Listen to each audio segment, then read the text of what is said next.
que las categorías biológicas, por ejemplo.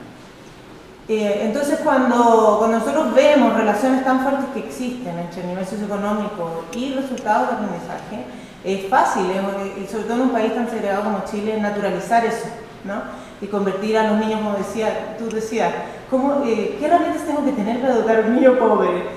Convertimos eso en una categoría. Entonces, en mi esfuerzo por explicar por qué existe esa relación, es que me he interesado, yo y mis colaboradoras, Manuel Superregui y Susana Mendía, en ese capítulo, por explicar cómo el contexto sociocultural, los recursos, las condiciones en las que viven las familias y en las que se desarrollan los niños, desde una perspectiva de la psicología del desarrollo,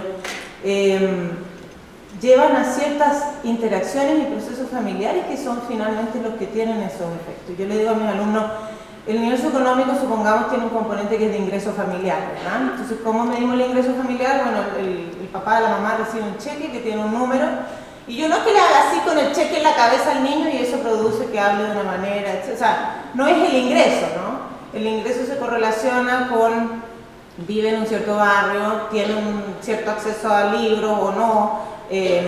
Por ejemplo, hay estudios que muestran, eso está en el capítulo, que, por ejemplo, si uno camina por las calles de distintos barrios, tú puedes ver infinitamente más texto escrito simplemente en los letreros, en algunos lugares que en otros. Hay barrios que tienen, no sé, desde 15 libros de cuentos por niño, si uno entra a cada tienda y cuenta eso, hasta otros que tienen un libro para colorear por cada 20 niños. Si uno cuenta todos los libros que hay disponibles en una zona y luego los divide por el número de niños que viven en esa zona. Entonces, hay cuestiones estructurales que luego tienen un impacto, y lo que causa el desarrollo del niño, lo que causa que llegue al colegio con un cierto vocabulario, con un cierto conocimiento de mundo, no son esas cosas estructurales, son las cosas que le pasaron a él o a ella directamente en su casa, en su colegio, en los distintos contextos donde se desarrolla. Entonces, en este capítulo nosotros hablamos de la familia, ¿no? Como fuente de diversidad. Porque la familia como es el contexto primordial de desarrollo y es una de las principales fuentes de diversidad en el desarrollo cognitivo, lingüístico y socioemocional, y por ende también en el aprendizaje. Y esto es especialmente cierto en los primeros años de vida, pero la influencia de la familia, de las interacciones y de las experiencias a las que están expuestos los niños en su hogar es continua y es acumulativa durante todo el desarrollo. Por eso distintos ambientes familiares pueden afectar un montón de cosas que son relevantes en la escuela, ¿no? La facilidad con que los niños aprenden a leer, su capacidad para seguir instrucciones, su actitud frente al estudio, su actitud frente al aprendizaje, sus relaciones interpersonales y muchos otros aspectos esenciales en el colegio. Por eso en ese capítulo Mané, Susana y yo tratamos de mostrar cómo, a través de qué mecanismos sucede eso, ¿no? Y para eso revisamos la evidencia empírica y recurrimos a algunas de nuestras propias investigaciones, y me parece que construimos un argumento razonable acerca de cómo se llega del contexto hacia unas ciertas interacciones familiares y un cierto desarrollo. Pero, ¿qué se hace con esto?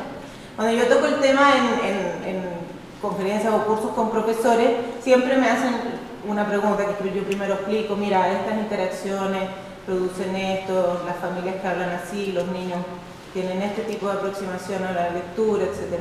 Y me dicen, bueno, ¿y yo como profesor qué hago con eso? ¿No?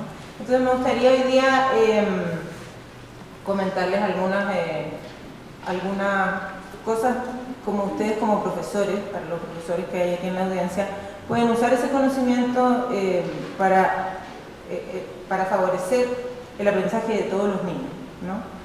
Y en verdad yo creo que yo nunca no pusimos la palabra diversidad en el capítulo, porque lo que uno como psicólogo del desarrollo ve es que muchas veces el lenguaje, por ejemplo, que es mi especialidad, se desarrolla siempre igual, en interacciones lingüísticas significativas con otras personas.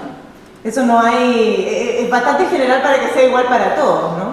Y en ese sentido, para mí, lo que sirve en este tipo de cosas, lo que sirve para un niño que lleva un retraso en el lenguaje y lo que sirve para un niño que va adelantado en el lenguaje es lo mismo, es más interacciones más significativas con más personas, o distintas, qué sé yo. cuando uno logra focalizar a los niños en aspectos significativos de la tarea, eso no solo es bueno para los niños que tenían problemas o que estaban teniendo dificultad en aprender, es bueno para todos los niños. Cuando uno logra motivar, cuando uno logra desarrollar un lenguaje profundo, qué sé yo, y centrarse en aspectos que le permitan al niño construir un conocimiento profundo de eso, eso te sirve a todo, ¿no? Entonces, la idea es que aquí a ustedes les voy a contar algunas ideas para usar el conocimiento que tenemos sobre cómo influye el lenguaje familiar, ¿no? Mi especialidad es el lenguaje. Y es bien difícil porque en ese capítulo, no sé si los que lo han leído ven que hay una parte donde nosotros hablamos de las intervenciones que buscan modificar lo que hace la familia. Y es muy difícil, es decir, muchas personas concluyen que es mejor dedicarse directamente, por ejemplo, en el área preescolar, a intervenir a los niños 8 horas diarias, 5 días a la semana, 52 semanas al año en un centro preescolar, y que eso es más efectivo, costo efectivo, que hacer visitas domiciliarias o hacer escuelas para padres. Porque muchas veces las escuelas para padres o las clases, sobre todo cuando uno apunta a cosas cognitivas, como apoyar el desarrollo cognitivo o lingüístico con los papás, tienen resultados pequeños o tienen resultados en los papás y no en los niños, o los resultados de los niños desaparecen después de un año. Entonces, ¿qué se hace, no? Pero yo tengo alguna esperanza, porque sí hay estudios que muestran que de repente cuando uno tiene un ambiente escolar, por ejemplo, de calidad, eso sí se puede potenciar con un trabajo conjunto con la familia. Entonces, basándome en esa pequeña luz de esperanza, les cuento algunas cosas. Entonces, ¿qué hacemos con todo lo que sabemos sobre interacciones lingüísticas positivas en el hogar?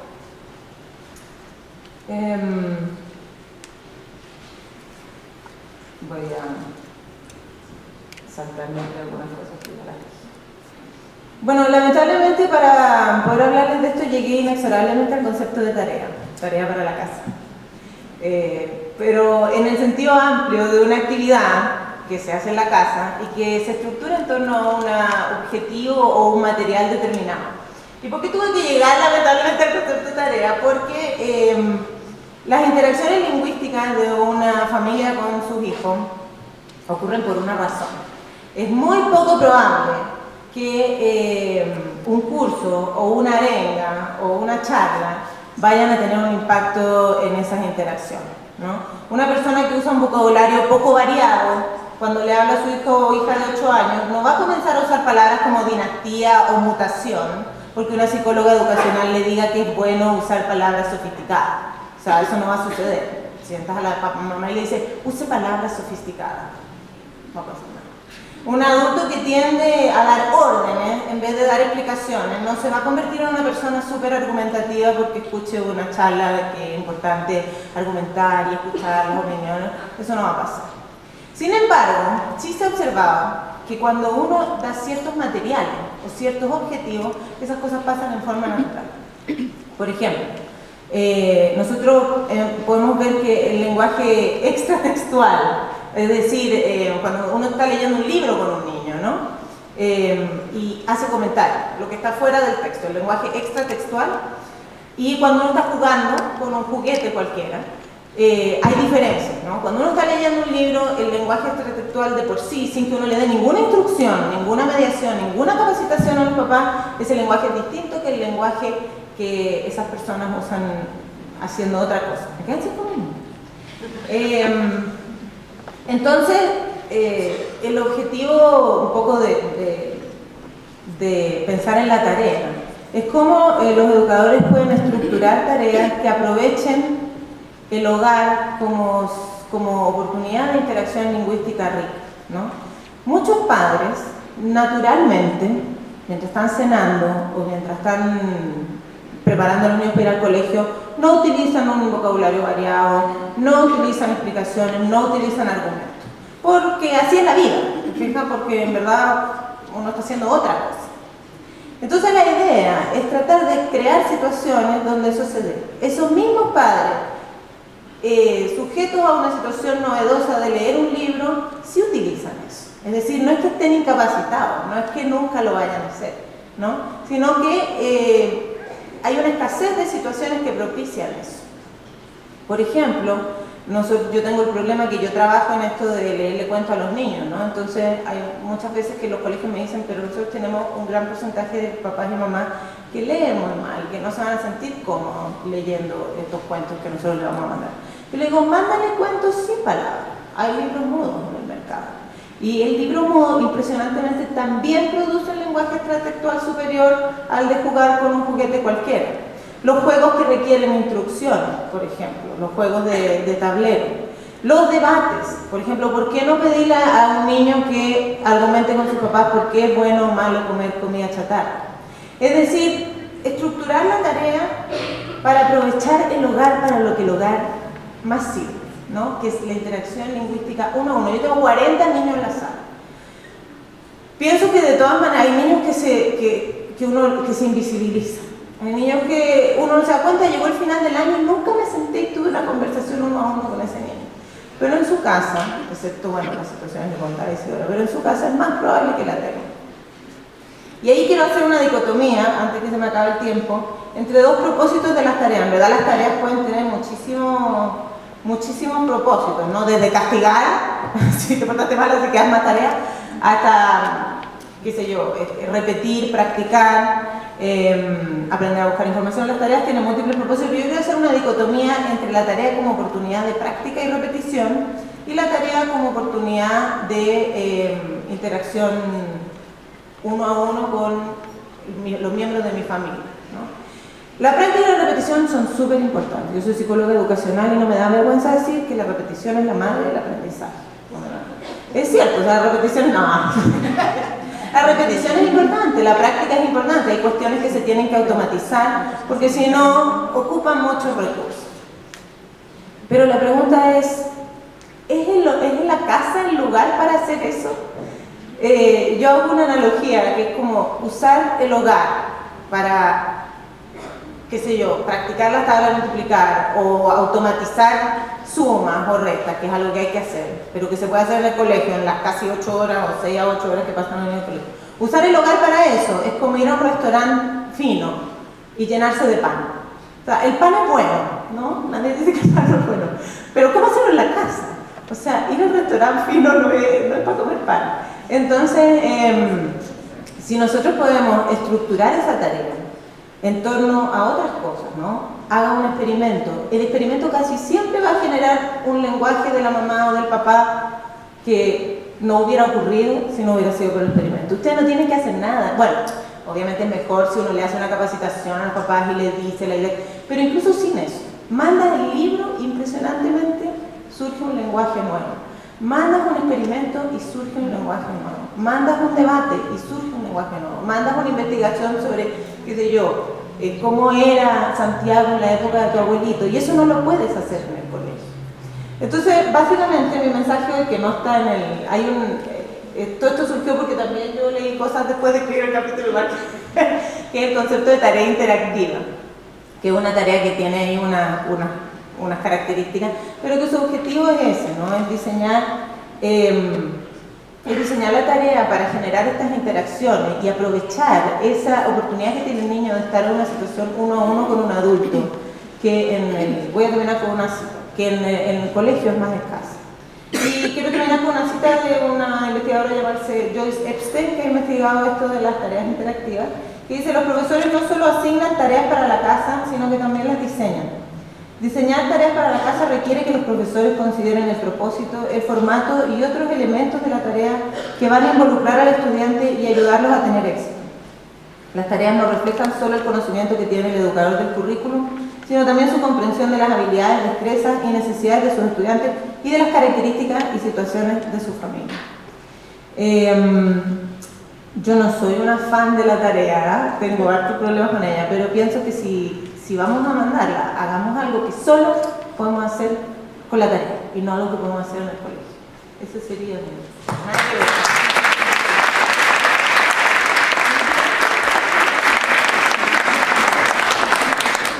Bueno, parte de las paradojas de la vida es poner a Cristian Sebastián a controlar el tiempo. Cristian Sebastián soy yo.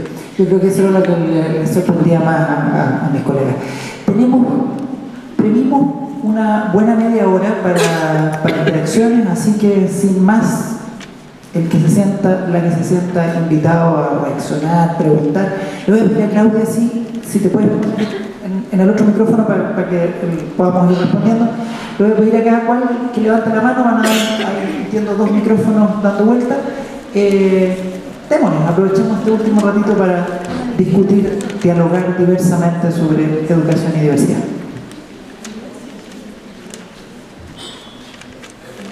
Es como la posición del martillero, veo una mano.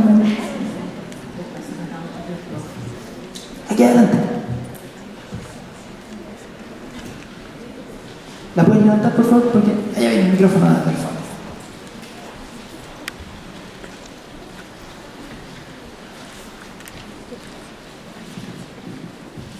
Hola. Es una duda, pensamiento, reflexión que aún todavía no logro llegar a algún punto. Pero va en la línea de, como dijiste, todos buscamos nuestro nicho ecológico naturalmente. Nos dejan solos y al tiro tendemos a agruparnos con quienes somos más iguales en intereses. La diversidad aporta y enriquece muchísimo, pero hay una cosa natural en donde nos sentimos más cómodos, aprendemos más fáciles y nos enriquecemos también de la igualdad, de los intereses. Entonces, cuando hablamos de escuelas que sean diversas, que incluyan a todo el mundo, no en cierta manera forzamos algo poco natural. Después la universidad se da, uno se va por intereses y en la universidad es donde uno se siente más cómodo. Hay gente que dice, por fin entré a la universidad con gente que tiene mis mismos intereses, que hablamos un lenguaje, somos diversos de distinta manera. Y hay gente que en el colegio lo pasa muy mal, no por el sistema educativo, sino por los compañeros diversos. Entonces eso como que pienso cómo podríamos incluir haciendo sentir bien y potenciando esa similitud que cuando uno, como hablaban también, como la fortaleza, a veces es mucho más fácil potenciar la fortaleza en un grupo que tiene las mismas fortalezas, a un grupo que tiene fortalezas muy distintas. Sí, pues eso es un tremendo desafío, ¿no es cierto? Que el colegio sea lo suficientemente diverso como para que, y las actividades sean suficientemente diversas para que hayan espacios comunes para unos, como espacios separados, espacios de intereses. Uno ve que los niños, no sé, nosotros hicimos una vez tratamos de hacer un estudio de los buenos recuerdos de las personas. Teníamos como 10.000 buenos recuerdos, ¿no? Que los niños habían dibujado en distintos talleres de autoestima. Pero ninguno de esos pasaba en el colegio. Ninguno. Vale. Entonces decidimos ponernos inteligentes y decir, vamos a hacer el buen recuerdo escolar. Para que la gente haga su buen recuerdo. Y el buen recuerdo escolar, o sorpresa, en el 98,4% pasaba afuera de la sala de clase. Fue cuando metí un gol, cuando fui a un picnic, cuando fue el paseo, cuando era el campeonato de colores, cuando no pasaba en la sala de clases. ¿Qué hacemos? Porque las salas de clases son muy aburridas, ¿no? ¿Cómo hacemos para que los niños tengan? Yo creo que hay cosas que tienen que ser aburridas en la vida. O sea, hay cosas que uno no quiere agarrar y aprenderse las tablas es aburrido, pero hay que aprendérselas porque uno ahorra mucho tiempo cuando sabe las tablas. Uno tiene que entender la racionalidad de eso, evidentemente. Pero hay que tener espacios que le produzcan al niño bienestar psicológico, que sean espacios de encuentro. Entonces, pienso que el trabajo grupal, el trabajo de a dos, el trabajo individual, o sea, en las salas de clases hay poco tiempo para que uno esté con uno mismo y aprenda a estar con uno mismo, que después de todo es con la persona que va a pasar por la mayor parte del tiempo en la vida, porque algo otro lo puede ir dejando, pero contigo, ándale, tenés que andar. ¿Cuánto tiempo hay para pensar, para reflexionar, para llegar a una definición? Después espacios de a dos. El espacio de a dos es el de más profunda intimidad emocional. En general no lo promovimos en el espacio escolar. Después de eso el espacio grupal. El otro día yo con las alumnas del curso de familia tratamos de hacer una definición de familia, porque todas las definiciones de familia que había, ninguna nos cuadraba, porque resulta que ahora las familias, si hay algo diverso, son las familias. O sea, esto del papá, la mamá y los dos niñitos, la Anita y el Juan, no. O sea, el papá homosexual, con la mamá viuda, con la no sé qué, con los hijos adoptivos, con los hijos biológicos. Bueno, habíamos cachureado como 32 tipos de familias diferentes.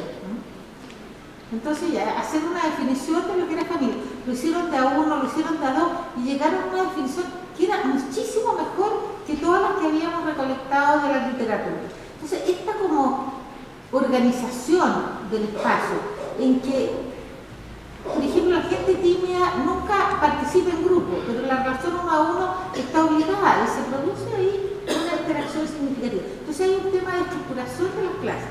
Yo partiría porque hubieran menos ramos obligatorios y hubieran algunos ramos optativos. Yo siento que eso sería. Definir aquello que eran los contenidos mínimos, ¿no es cierto? Cosas que la gente tiene que aprender a leer, tiene que aprender a sumar. Pero a lo mejor tendría que aprender por niveles, ¿no? O sea, tendrá que aprender por computación, unos por enseñanza directa, otros, los que tienen más. O sea, hay que ir buscando la diferenciación. Creo que también para poder hacer una buena inclusión, y yo creo que algo hemos avanzado. Yo me alegro mucho que ahora en primero básico hayan 2 profesores. Creo que eso ayuda mucho a la inclusión, porque ayuda a que el otro profesor esté con la mayor parte del curso, mientras uno ayuda al que está más avanzado, al que está menos avanzado, personaliza, porque tienes tiempo para conversar con el otro y darte los anteojos. Mira, y si armamos un grupo con estos 4, y si hacemos, ponemos las mesas de esta manera, y poner un cierto factor sorpresa también en la sala de clase, porque es muy aburrido esto que tú ya sabes lo que va a pasar el lunes, el martes, el miércoles, y que lo más original que sucede en una sala de clase es que te digan, saquen una hojita. No, hay que sacar debajo de la mano. ¿Cómo poder meter más audiovisual?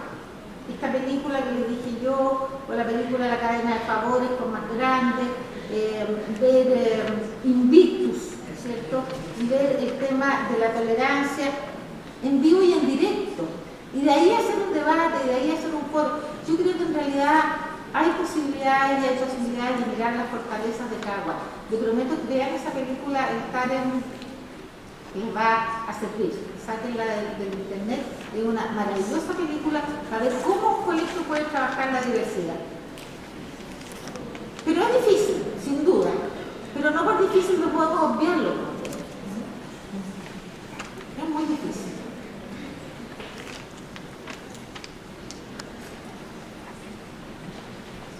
Ahí viene el micrófono.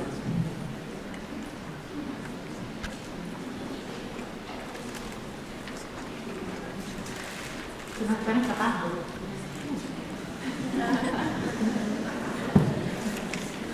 Hola, buenas tardes, mi nombre es Ana Luisa y quiero hacer una pregunta a Nela. Específicamente, mi pregunta es la siguiente: ¿los niños con necesidad educativa especial? Habla un poquito más fuerte porque si no te puedo contestar. Si... ¿Ahora sí? ¿Ahí? Ahí sí. Ya. Los niños con necesidades educativas especiales van a colegios de niños con necesidades educativas especiales. Este tema de integración o inclusión está ligado a sacar a estos niños de estos colegios, o es mejor que vayan a colegios de integración para el mejor desarrollo de lo que estamos hablando en este seminario, esta presentación del libro que tiene que ver con la diversidad, o la mantención de los colegios de lenguaje o motores, o como quieras llamarlo, con niños con necesidades educativas especiales. ¿Seguirán de la mano trabajando o es mejor la integración o la inclusión? Bueno, nosotros hay un diplomado en el CIT que se llama Inclusión o Segregación, es un dilema en controversia. O sea, aquí hay posturas, ¿no es cierto? Yo pienso que la inclusión es mejor que la segregación. Pienso que, pero ciertamente que es necesario hacer una serie de acápites, porque de repente también la posibilidad de que los niños sordos conversen entre ellos es súper bueno, porque se apoyan, o que los niños ciegos, pero van a tener que aprender a vivir en un mundo en un mundo diverso para los niños, entre comillas, normales, ¿no es cierto? Va a ser bueno ver los esfuerzos que hace un niño por aprender. Yo creo realmente que la inclusión es el camino. Sin embargo, no me ciego a la posibilidad de que, igual que creo que es mucho mejor que compartamos hombres y mujeres, de repente juntarse con 5 amigas sin hombre es una cosa estupenda. O sea, creo que esa es la relación. O sea, de repente la gente va buscando sus espacios naturales. Creo que es importante que los cursos hayan en general 2 o 3 alumnos que sean. Ahora, todos somos diferentes. Yo creo que ese concepto hay que meterlo. Todos hay cosas que yo soy completamente ñorda de algunas cosas. Está bien. Y todo lo que ustedes no saben hacer es mucho de lo que más que de lo que saben hacer. Ustedes no saben hablar chino, no saben operar apendicitis. Si ustedes se definen por los no, es una definición infinita. Entonces ustedes se tienen que definir por los sí. Por lo que yo sé. Yo sé enseñar matemáticas, yo sé enseñar alemán, yo sé de currículum, yo sé algo de inclusión, pero hay miles de cosas que no saben. Entonces, en ese sentido, el enfoque de las fortalezas a mí me parece que es un tema importante. Ahora, eso supone destinar muchos recursos a la educación. Y que la aula de recursos puedan estar todos, y a lo mejor aquel niño que es Asperger y que puede ser muy dificultado en su forma de interactuar socialmente, puede enseñarle mucho a otro niño y eso producir un vínculo entre ellos tremendamente significativo y va a acercar más al niño con Asperger a tener más vínculo, porque como decían de alguna manera, los Asperger decían, bueno, dicen que nosotros no tenemos, pero esos que se llaman normales no saben establecer vínculos con nosotros. No saben desarrollar el lenguaje que nosotros necesitamos para conversar. Yo de verdad, pero a lo mejor esto lo podría contestar mucho mejor la María Rosa, porque yo hace un tiempo que abandoné el tema de la inclusión para dedicarme al aprendizaje socioemocional. Yo pienso que para el aprendizaje socioemocional de los niños, entre comillas, normales, la experiencia de tener niños incluidos es francamente maravillosa. Me acuerdo de un paciente mío de segundo básico que tenía un compañero con síndrome de Down y me decía: mira, ¿tú sabes lo que es el síndrome de Down? Entonces yo le decía, no, a ver, explícame. No es el mongolismo, es el síndrome de Down. Y me explicaba que tenía 2 rayitas, una célula, y se rompió la célula. Y entonces a él le cuesta aprender. Y yo le enseño a aprender. Y yo lo defiendo de los que se ríen de él. Pero el síndrome de Down, Eva, no es una enfermedad. Es una condición. Segundo básico. O sea, me parece, ¿quién está más beneficiado en esta inclusión? ¿El niño con síndrome de Down o el niño neurotípico? Por lo demás no era neurotípico porque era súper excepcional. Entonces, no sé, pero María Rosa, yo creo que tú puedes aportar más que yo porque sabes más que yo. Muchísimo más que yo. En realidad no agregaría nada, yo también estoy a favor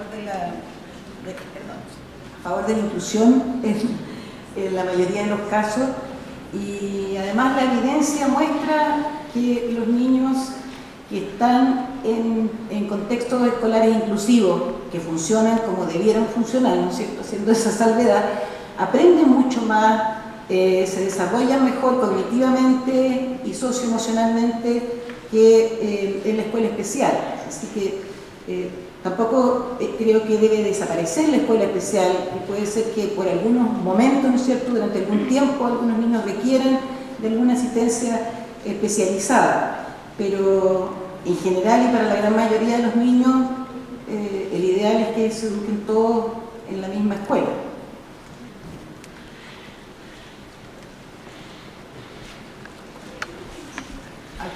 Aquí adelante hay una mano, no sé quién tiene el micrófono. Ahí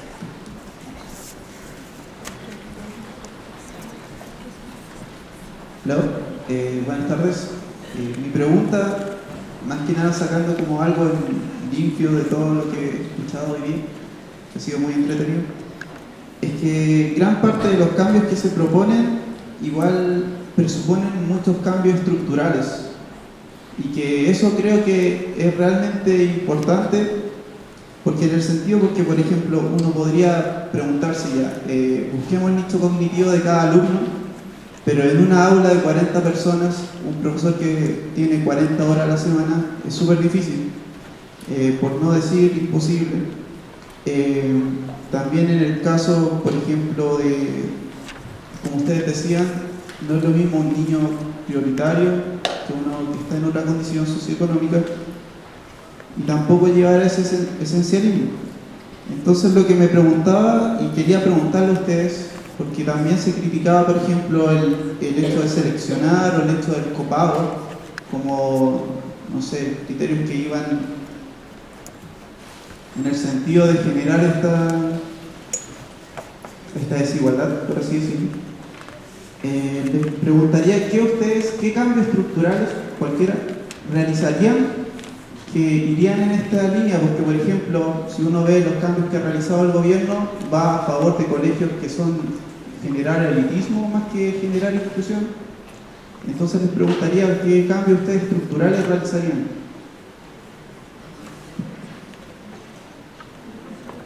Yo puedo atreverme.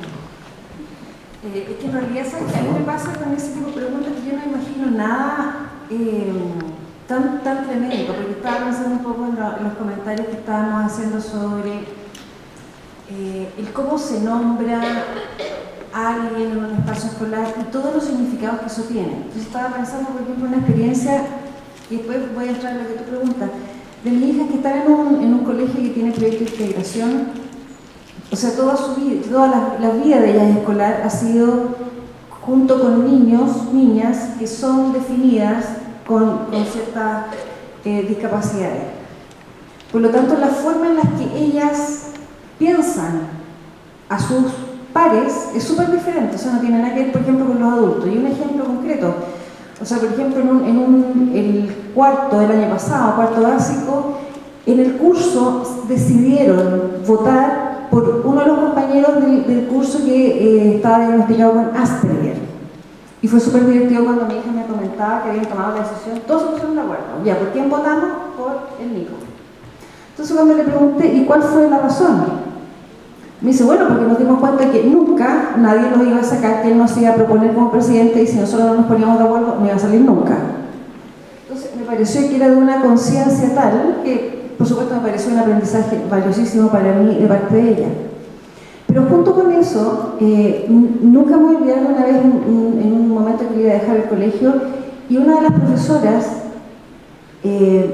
paso por el pasillo y está conversando con otra y habla del niño Down, del curso también de mi hija, que nunca la he escuchado a ella hablar del niño Down, sino que habla del bicho, de su compañero. Entonces, lo que estoy tratando de conectar con la pregunta que tú haces. De repente, el imaginarse los cambios tan así grandes es como angustioso. Pues si uno dice que cambiar el sistema completo, uno dice, chuta, jamás, no lo voy a ver ese cambio. En cambio, cuando tomando estas escenas de la vida que son cotidianas, si nosotros nos pusiéramos a mirar todo lo que nos pasa a cada minuto para darnos cuenta, es solamente darnos cuenta, y luego de eso pensar, ¿qué es lo que eso hace? Cada vez que yo hablo de una persona como la persona Down, ¿qué es lo que estoy haciendo con eso? ¿Qué es lo que estoy enseñando? Entonces, te das cuenta, yo creo que cuando uno piensa en el cambio, para mí el cambio es más simple de lo que uno cree. Y tiene que ver con el tomar conciencia. Y tomar conciencia significa mirarnos a nosotros mismos, nosotras mismas, cómo hablamos, cómo pensamos, cómo generamos privilegio alrededor de una cosa o de otra. Y yo creo que ese es un cambio bastante simple, bastante barato, y que yo creo que efectivamente haría una diferencia importante.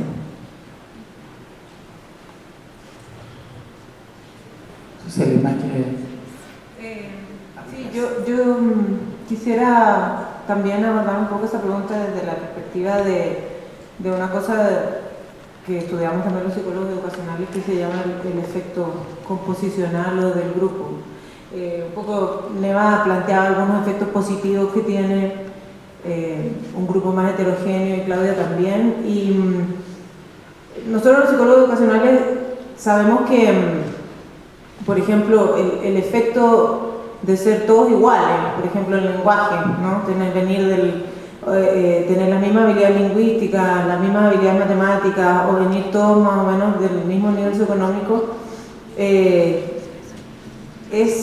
a ver, una persona, por ejemplo, que tiene un niño que tiene baja habilidad de lenguaje en un grupo curso que tiene sus mismas habilidades de lenguaje, tiene peor probabilidad de éxito que uno que está en un grupo más heterogéneo. Cuando uno dice esas cosas, a veces hay como una tensión entre lo que es la política pública, de qué es lo que es bueno para todos los niños y lo que es bueno para mi niño. Porque, claro, qué rico que haya cursos heterogéneos y que los niños de baja habilidad lingüística o lo que sea se beneficien de eso, pero ¿yo por qué? O sea, yo quiero que mi hijo esté en un colegio donde todos sean de alta habilidad lingüística. Pero en verdad, lo que están mostrando los estudios, y esto en verdad estadísticamente es difícil de mostrar, pero lo que están mostrando los estudios es que la efectividad global del sistema, de todo el país, digamos, es mayor cuando tienes a los niños distribuidos en forma heterogénea que cuando tienes a todos los niños pobres, a todos los niños un poquito menos pobres, a todos los poquitos, o con cualquier otra cosa que ustedes quieran agregar a los niños, con lenguaje, con matemáticas. Y en ese sentido, hay que perderle el miedo a nosotros también como papás, y volviendo a lo que decía la Claudia, a la heterogeneidad. Y la heterogeneidad es buena por todas esas cosas, porque la diversidad, porque nos permite visibilizar de repente las diferencias, o sea, lo diverso se vuelve lo normal, pero además, porque en términos de resultados, pareciera ser que es mejor. Y ahí yo, mira, no me voy a pronunciar sobre financiamiento compartido y sobre selección, sí me gustaría pronunciarme. En general, mi posición es que cualquier política que tienda a segregar más los grupos no va a capitalizar sobre este efecto positivo que tiene la heterogeneidad. Ahora, ¿qué políticas hacen eso? Los economistas están tratando de determinar si es verdad que el financiamiento compartido segrega el sistema. Hay gente que dice que sí, hay gente que dice que no, yo tengo mi opinión personal. Pero es un poco loco que en Chile tengamos una ley que permite seleccionar, porque la ley que sí permite seleccionar, no permite seleccionar por nivel socioeconómico ni por rendimiento previo, pero es inoperante.